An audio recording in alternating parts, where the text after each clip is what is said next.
Hello, तो भाई मैं फिर हाजिर हो चुका हूँ देश विदेश के एंटरटेनमेंट की तड़कती भड़कती खबरों के साथ। लेकिन आज की वीडियो में खबरों पर जाने से पहले किसी और के बारे में भाई बात करना बहुत जरूरी है। वो आ गया, देखो देखो वो आ गया। अरे बहन जी रुक जाइए, उसी के बारे में बात हो रही है, जरा इमोशन पे काबू रखिए। तो भाई जैसा बहन जी ने बोला कि देखो वो आ गया, तो भाई सुपरमैन आ गया है अपनी लाल आइकॉनिक चड्डी के साथ डीसी की डूबती नैया को पार कराने के लिए। तो भाई सुपरमैन का टीजर ट्रेलर आ चुका है, जिसके बारे में मैं क्या कहूँ मुझे समझ नहीं आ रहा, क्योंकि भाई मैं लिटरली खो गया था, इन्वेस्ट हो चुका था टीजर के हर एक सीन में, जिसने मुझे इमोशनल भी किया, गूज बम्स भी दिए और एक उम्मीद दी कि डीसी और सुपरमैन में अभी भी जान बाकी है बॉस। और इस मूवी के कारण जो हाइप बन चुकी है अभी, इट इज फकिंग रियल, क्योंकि मात्र 24 घंटों में इस पर 250 मिलियन से ज्यादा व्यूज हैं, जो डीसी और वार्नर ब्रदर्स की हिस्ट्री में सबसे ज्यादा है। और इसका सबसे ज्यादा क्रेडिट मैं जेम्स गन को देता हूँ, क्योंकि भाई ये बंदा जीनियस है, क्योंकि इसको फिल्म मेकिंग की नब्ज पता है और ऑडियंस की अटेंशन कैसे ग्रैब करनी है, उनको कैसे इमोशनली अटैच करना है अपने प्रोजेक्ट से, वो इस बंदे को बखूबी आता है। बाकी अगर इस ट्रेलर की डिटेल्स पर बात करें तो सबसे पहले मैं ये बोलना चाहूंगा कि मूवी चाहे जैसी भी हो,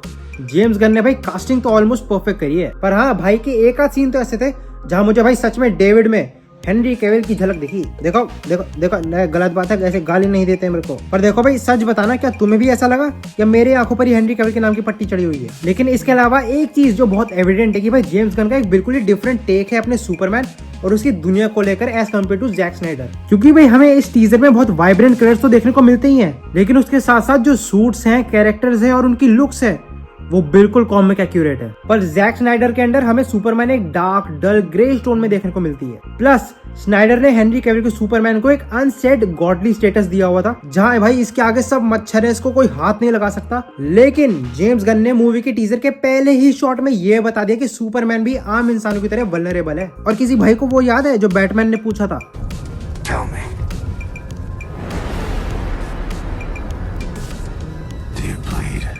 तो भाई अपने जेम्स वन ने दिखा दिया कि यस ब्रो ही ब्लीड्स, बस सामने कोई टक्कर वाला होना चाहिए। तो भाई सुपरमैन के ये पहले प्रमोशनल मटेरियल ने दिल तो जीत लिया, बस अब मूवी भी इतनी हार्ड जाए ताकि हम अगले 15 से 20 साल इस यूनिवर्स को देख पाए, सुपरमैन को देख पाए। क्योंकि भाई मैं उन्हीं लोगों में से एक हूँ जिनका सबसे पहला सुपर हीरो सुपरमैन हुआ करता था, जिसको हम एनिमेटेड सीरीज या कार्टून में देखा करते थे। बाकी भाई हेनरी कैविल या सुपरमैन हमेशा हमें याद तो आता रहेगा, बट क्या करे, हेनरी कैविल के जाने का गम हो या गर्लफ्रेंड के जाने का, मूव ऑन तो साला करना ही पड़ता है। लेकिन अब थोड़ा खबरों की तरफ भी मूव ऑन कर लेते हैं, जहाँ सबसे पहले ग्लैमर से जुड़ी खबर आ रही है कि मेरा 69th क्रश एना दे आर्मस हो सकता है एवेंजर्स डूम्सडे के साथ एमसीयू में डेब्यू कर ले। हालांकि अभी कुछ कंफर्म नहीं है, बट हाई चांसेस है कि कोई सीक्रेट कैरेक्टर में हमें तुम्हारी भाभी एना दे आर्मस नजर आ सकती है। अब नजर आएंगी नहीं आएंगी ये तो नहीं पता, लेकिन इससे पहले वो जॉन विक की स्पिन ऑफ बैलरीना में तो डेफिनेटली नजर आएंगी। और ट्रस्ट मी भाई लोगों, तुम्हारी भाभी एक्शन करते वक्त बहुत हॉट लगती है। लेकिन सिर्फ यही नहीं, बल्कि एक और एना यानी एना टेलर जॉय हो सकता है हमें स्पाइडरमैन 4 में नजर आए, जहां वो ब्लैक कैट के कैरेक्टर को पोर्ट्रे कर सकती हैं। हालांकि अभी मूवी को लेकर कोई न्यू कास्टिंग कंफर्म नहीं है, लेकिन मार्वल स्टूडियोज काफी अच्छे तरीके से इंटरेस्टेड है इस एना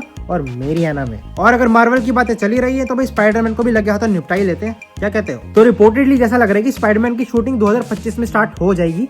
एग्जैक्ट टाइमिंग क्या होगी वो कहना अभी मुश्किल है, क्योंकि टॉम हॉलैंड और ज़ेंडाया स्पाइडरमैन 4 के साथ साथ क्रिस्टोफर नोलन की मूवी के लिए भी 2025 में ही शूट स्टार्ट करेंगे, जिसकी रिलीज डेट 2026 बताई जा रही है, यानी स्पाइडरमैन 4 से सीधा क्लैश करेगी इनकी ये दूसरी फिल्म। पर इसके अलावा जो एक इंपॉर्टेंट चीज सामने निकल के आ रही है वो है स्टोरी, जिसको लेकर थोड़े बहुत हिंट स्पाइडरमैन की प्रोड्यूसर एमी पास्कल ने ड्रॉप करे हैं, जहां उन्होंने प्लॉट को लेकर ये बताया कि नो वे होम में जो हुआ उसके आफ्टर मैथ की कहानी है ये, जहां पीटर पार्कर सिर्फ स्पाइडरमैन बना रहना चाहता है, उस मास्क को उतारना नहीं चाहता है, क्योंकि उसको लगता है पीटर पार्कर की जिंदगी बड़ी मुश्किल है, जहां सब लोग उसे भूल चुके हैं, आंट में जा चुकी है, तो पीटर की जिंदगी में बचा ही कुछ नहीं है। और वैसे भी भाई इश्क में बंदा जब धोखे खाता है तो अक्सर इंसान टूट ही जाता है। और जिंदगी का बहुत बड़ा ज्ञान दे रहा हूँ मैं, ये कृपा करके दोनों हाथों से ग्रहण कर ले, क्योंकि मुफ्त में ऐसी डीप बातें मैं करता हूँ नहीं।